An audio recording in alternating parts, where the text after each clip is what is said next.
வணக்கம். ஒட்டுமொத்த தமிழக அரசியலும் தலைகீழாக மாறிவிட்டது. முதல்வராக பதவியேற்கும் விஜய் அவர்கள் அமைச்சரவையை தற்பொழுது இந்த வீடியோவில் முழுமையாக நாம் பார்க்க போகிறோம். முதல்வராகவும் சில துறைகளையும் விஜய் அவர்கள் கவனிக்கப் போகிறார். பொது நிர்வாகம் மற்றும் காவல்துறை அமைச்சராக விஜய் அவர்கள் இன்று பதவியேற்கிறார். அடுத்து செங்கோட்டையன் பொதுப்பணித்துறை அமைச்சராக இன்று பணியாற்றுகிறார். ஒட்டுமொத்த எதிர்பார்ப்புகள் செங்கோட்டையன் அவர்கள் மூலமாகவே தான் தமிழ்நாட்டில் கூட்டணி உறுதி செய்யப்பட்டதாகவும் கூறப்படுகிறது. அடுத்த அமைச்சராக புஷி ஆனந்த் அவர்கள் பொறுப்பேற்கிறார். நகராட்சி மற்றும் நிர்வாகத்துறை அமைச்சராக இன்று அவர் பொறுப்பேற்கிறார்.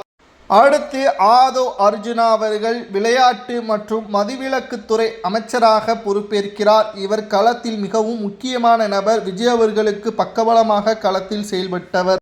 அடுத்து சிடி நிர்மல்குமார் மின்சாரத்துறை அமைச்சராக இன்று பொறுப்பேற்கிறார். இவர் பாஜகவில் இருந்து வந்ததும் குறிப்பிடத்தக்கது. அடுத்து அருண்ராஜ் என்பவர் பத்திரப்பதிவு மற்றும் வணிகத்துறை அமைச்சராக இன்று பொறுப்பேற்கிறார். இவர் முன்னாள் உயர் அரசு அதிகாரி என்பதும் குறிப்பிடத்தக்கது.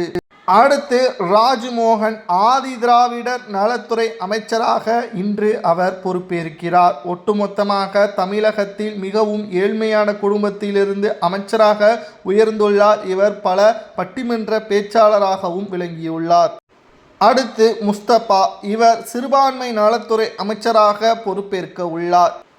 விஜய் அவர்களுடன் 9 நபர்கள் அமைச்சர்களாக இன்று பொறுப்பேற்க உள்ளனர். விஜய் அவர்கள் முதல் கையெழுத்து தான் தற்பொழுது அனைவரது கவனத்தையும் திமுகவின் ஆட்சியே தமிழ்நாட்டில் முடிவிற்கு கொண்டு வருமா என்பதும் தெரிய வரும்.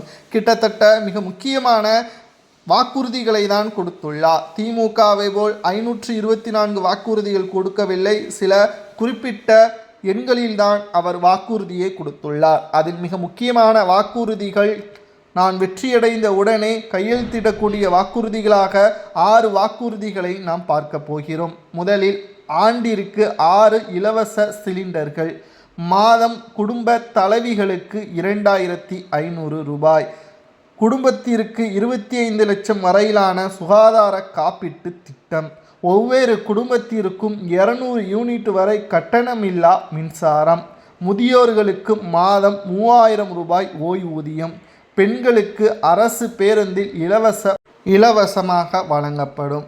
முதல்வராக பொறுப்பேற்ற பிறகு விஜய் அவர்கள் 6ஐயும் கையெழுத்திடுகிறாரா அல்லது ஒன்றிற்கு மட்டும் கையெழுத்திடுகிறாரா என்பதை பொறுத்திருந்து பார்க்கலாம்.